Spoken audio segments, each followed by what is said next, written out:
सिर्फ बिहार का सबसे बड़ा मुद्दा है बेरोजगारी, बिहार का सबसे बड़ा मुद्दा है खराब शिक्षा, खराब स्वास्थ्य। ऐसे बहुत सारे गांव है, वहां पर तो लोगों को 2 टाइम खाना भी नसीब नहीं होता है। बिहार में बहुत जल्द ही पलायन के मुद्दे और बेरोजगारी के मुद्दे पे मैं अनशन पर बैठने वाली हूँ। आज रेगिस्तान में दुबई जैसा देश अगर अच्छा बिजनेस हब हो सकता है, अच्छा फाइनेंशियल हब हो सकता है, तो बिहार में क्यों नहीं हो सकता है। अन्ना हजारे के आंदोलन से आप सभी वाकिफ तो जरूर होंगे।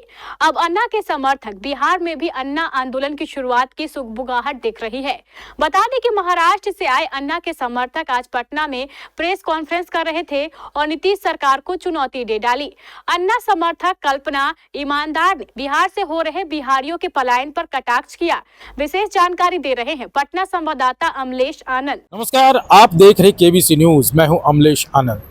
देखिए, जिस तरह से लोक आंदोलन का आज आवाज उठा है, उस आवाज से ये लग रहा है कि अन्ना हजारे का आंदोलन अब बिहार में भी विस्तृत होने वाला है। जी हाँ, मैं बताना चाहूँगा कि आज प्रेस वार्ता कर अन्ना हजारे के आंदोलन को आग देने के लिए कल्पना इनामदार एक महिला है जिन्होंने प्रेस कॉन्फ्रेंस किया है और उनका मानना है कि जिस हिसाब से किसान, मनरेगा, शिक्षा, बिहार में युवाओं का पलायन ये लगातार होते रहा है, ऐसा वो सरकार पर आरोप लगा रही है।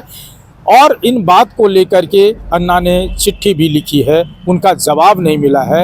इनको लेकर के इन्होंने कल्पना इनामदार ने आज प्रेस वार्ता बुलाया था और उन्होंने कहा है कि अब हम बिहार में अनशन पर बैठेंगे। क्या कुछ कह रही है कल्पना इनामदार, पहले आप उनके वक्तव्य को सुनिए। लोक आंदोलन न्यास की कार्याध्यक्ष, जिस संस्था के संस्थापक और अध्यक्ष माननीय अन्ना हजारे जी है। मैंने 3 साल तक भारत का दौरा किया। 3 साल में 1 साल तक मैं बिहार का दौरा कर रही हूँ।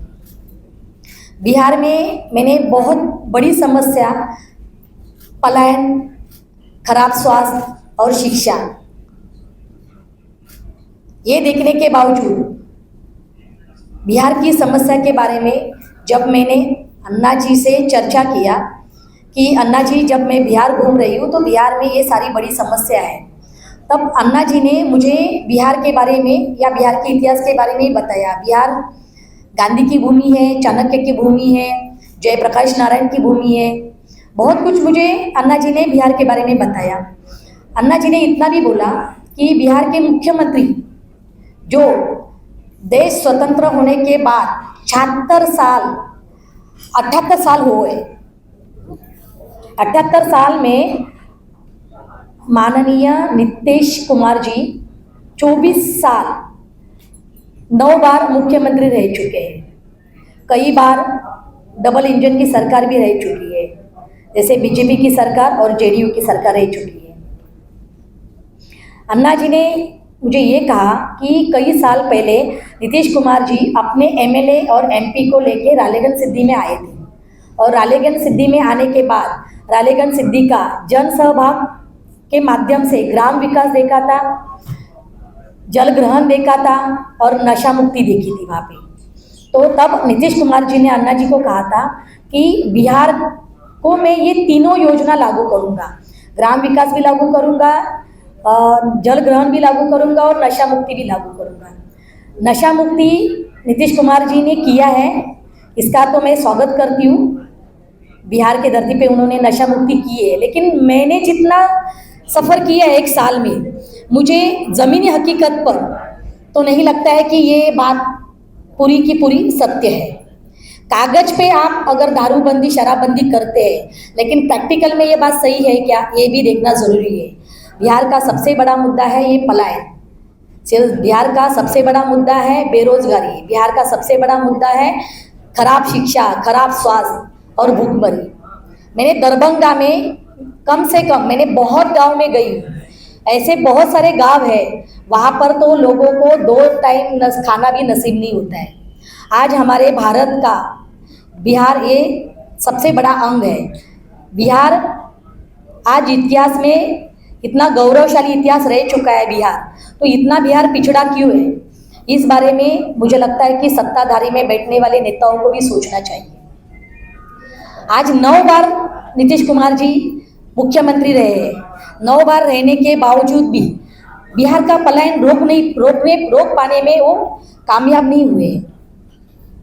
इसका कारण क्या है, इसका रीज़न क्या है, ये आज तक मुझे लगता नहीं कि आपको भी पता होगा और किसी को पता चला होगा। आज मैंने ये सुना है कि बिहार के धरती पे माननीय प्रधानमंत्री भी आ रहे हैं, माननीय प्रधानमंत्री जी आ रहे हैं, तो मैं आपके माध्यम से मैं उनको एक निवेदन करना चाहती हूँ। आज 8 या 10 साल हुआ होगा डबल इंजन की सरकार है बिहार में, तो बिहार के विकास के लिए बिहार विकास समिति या बिहार विकास मिशन एक समिति प्रधानमंत्री के निगरानी में क्यों नहीं बनाई जा रही है। अगर प्रधानमंत्री के निगरानी में अगर ये समिति बनाई जाएगी तो शायद बिहार का विकास हो जाएगा। अगर सारी बातें बीजेपी सरकार और जेडीयू दोनों ने ये बातें सोचना चाहिए। काफ़ी समय तक आप इस राज्य पे राज कर चुके हैं और राज्य करने के बावजूद भी आज बिहार का विकास हो नहीं रहा है। तो ये क्या वजह है कि जो बिहार का विकास नहीं हो रहा है? ये वजह के बारे में मुझे लगता है कि नीतीश कुमार जी ने, अन्ना जी ने पत्र दिया है नीतीश कुमार जी को, तो उस पत्र का जवाब भी देना चाहिए।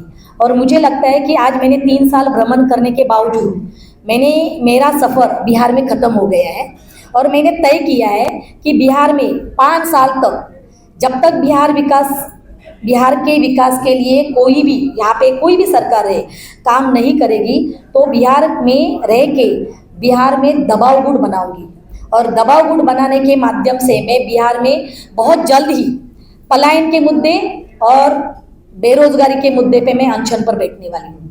और अनशन पर बैठ के मैं सरकार से एक निवेदन देना चाहती हूँ कि आप बिहार के विकास के लिए और बिहार के पलायन के लिए आपके पास क्या योजना है और आप आगे क्या करना चाहते हैं, उस बारे में आज की सरकार ने बताना चाहिए। दुबई राज्य ये रेगिस्तान में खड़ा है। आज रेगिस्तान में दुबई जैसा देश अगर अच्छा बिजनेस हब हो सकता है, अच्छा फाइनेंशियल हब हो सकता है, तो बिहार में क्यों नहीं हो सकता है? बिहार में राजनेताओं की इच्छा शक्ति कम है। मुझे लगता है कि राजनेताओं की इच्छा शक्ति कम होने के कारण बिहार का बदलाव हो नहीं रहा है। और आज के तारीख में बिहार में अगर बदलाव करना है तो बिहार के जनता ने भी रास्ते पे आना चाहिए। मैं आपके माध्यम से सभी को एक निवेदन करना चाहती हूँ, बिहार के जनता को भी निवेदन करना चाहती हूँ और बिहार में जितनी भी राजनीतिक पार्टियाँ हैं उन सभी को मैं निवेदन करना चाहती हूँ, अगर आप बिहार को बदलना चाहते हैं, बिहार का विकास करना चाहते हैं, बिहार का पलायन रोकना चाहते हैं, बिहार की पूंजी रोकना चाहते हैं, बिहार के युवाओं को अच्छी शिक्षा और अच्छा स्वास्थ्य देना चाहते हैं, तो लोक आंदोलन का समर्थन करें। देखिए, हम आंदोलनकारी लोग हैं, हमें कोई चुनाव से लेना देना नहीं है। आज 3 साल से मैं पूरा भारत भ्रमण कर रही हूँ और बिहार में मैं 1 साल से कंटिन्यू आ रही हूँ। 1 साल से मैंने इतने दरभंगा से लेके अनेक जिलों में मैं घूमी हूँ। अन्ना के बहुत सारे कार्यकर्ता हैं जो रालेगंज सिद्धि से जुड़े हुए हैं, तो वो कार्यकर्ताओं के संपर्क में आके मैं बिहार का सफ़र किया है और बिहार का सफ़र करने के बावजूद आज बिहार की जो स्थिति है, तो मुझे लगता है कि महाराष्ट्र के बाहर जो मैंने 2018 से काम करना चालू किया है, तो मैंने ये सोचा है कि बिहार में मैं 5 साल तक इसी पर काम करूंगी और बहुत बड़ा दबाव गुट बनाऊंगी और बिहार के विकास के लिए काम करूंगी। अगर आपको लगता है कि अभी चुनाव है और चुनाव के लिए ही आए, आप मुझे बताइए कि चुनाव के आज अगर 1 साल में चुनाव है और आपको लगता है कि मैं अभी क्यों आई। देखिए, एक ही बात सिंपल मैं बात बताती हूँ, जब बच्चा रोता है ना तभी माँ दूध पिलाती है। आज जनता को जरूरत है नेताओं की। अगर जनता को जरूरत है ना नेताओं की, तो नेताओं ने भी जनता की बात माननी चाहिए। देखिए, 30 साल पहले तो मैं तो टाइम पे तो नहीं आई थी बिहार में, मुझे तो 30 साल के पहले का बात पता नहीं है। मैं 1 साल से बिहार में मैं घूम रही हूँ। जो मैंने देखा है ग्राम विकास, जल ग्रहण पर, ये ऐसा कुछ ग्राउंड पे काम नहीं दिखाई दे रहा है। मुझे इतना ही कहना है, नहीं हुआ होगा, मेरा ये नहीं कहना है। मेरा ये कहना है कि आज बिहार का पलायन क्यों हो रहा है, क्या रीजन है? आज बिहार का पलायन कोई भी सरकार क्यों नहीं रोक पा रही है? बिहार का पलायन रोकने में कोई भी सरकार कामयाब क्यों नहीं हो पा रही है? आज यहाँ का युवा महाराष्ट्र में, दिल्ली में, गुजरात में क्यों काम करने जा रहा है? आज बिहार में ये सब कुछ क्यों नहीं मिल रहा है उसे? एक ही मैं बात बोलती हूँ। सबसे पहली बात है, मैं महाराष्ट्र की हूँ, ना मैं यहाँ पे चुनाव लड़ने आई हूँ, ना मेरा कोई पार्टी है। चुनाव नहीं लड़ना है? हाँ, मैं चुनाव नहीं लड़ने वाली हूँ, क्योंकि मुझे चुनाव लड़ना होता तो पक्का अन्ना मुझे कार्याध्यक्ष नहीं बनाते। सबसे पहली बात मैं आपको बता देती हूँ, क्योंकि मैं अन्ना से जुड़ के आज 20-25 साल हो गया। यानी अन्ना जी के आंदोलन को आगे बढ़ाना है? हाँ, मैं अन्ना जी का आंदोलन ही आगे बढ़ा रही हूँ, क्योंकि अन्ना जी अभी 90 उम्र के हुए हैं और मुझे लगता है कि अन्ना जी जैसे लोगों की इस देश को ज़रूरत है। अगर हर कोई अगर सोचेगा कि बाबा आंदोलन करना है और चुनाव जीतना है और पक्ष पार्टी में जाना है, तो ये देश का भला नहीं होगा। मुझे लगता है कि पक्ष छोड़ के किसी न किसी ने लोगों को तो बाहर रह के ही देश के लिए काम करना पड़ेगा। तो आपने सुना, कल्पना इनामदार ने साफ साफ कहा है कि नीतीश सरकार में कोई विकास नहीं हुआ है। उनका खास जोर क्या था? आपने उनके वक्तव्य को सुना होगा। तो उनका खास जोर पलायन पर है। बिहार में पलायन ज़्यादा है, बिहार के लोग बाहर जाके काम करते हैं, बिहार में रोज़गार नहीं है। इन तमाम चीज़ों पर नीतीश सरकार पर उन्होंने सवाल उठाया है। लेकिन उससे सवाल भी किया गया, पत्रकारों के द्वारा कई तरह के सवाल किए गए और उन सवाल में कहीं न कहीं फंसती नज़र आई। कल्पना को ये नहीं पता कि बिहार में कितने दिनों से नीतीश सरकार है, सिर्फ उनको पता है कि 24 साल से है। लेकिन उनका साफ मानना है कि कुछ विकास ही नहीं हुआ है। उसने खुद कहा है कि मैं 1 साल से घूम रही हूँ बिहार में, लेकिन नीतीश सरकार का विकास नहीं देखा। उस पर पत्रकारों ने सवाल किया कि नीतीश की सरकार में विकास 1 साल में आप कैसे समझ सकती है? अभी तो जितना विकास है उससे ज़्यादा कहीं विकास नहीं है। इन तमाम चीज़ों पर कल्पना से भी सवाल जवाब किया गया, लेकिन कल्पना का यही मानना है कि अन्ना आंदोलन को लेकर के अगर कोई इच्छुक होते हैं तो वो जुड़ सकते हैं। तो अल्टीमेटली ये लगता है जिस तरह से अन्ना आंदोलन से ही प्रेरित होकर के केजरीवाल, अरविंद केजरीवाल जो दिल्ली के मुख्यमंत्री बने, वहाँ वो भी थे। अब ऐसा तो नहीं कि कल्पना इनामदार भी अरविंद केजरीवाल 2 की भूमिका में सामने आ रही हो। अब ये देखने वाली बात होगी। अमलेश आनंद, केबीसी न्यूज़, पटना।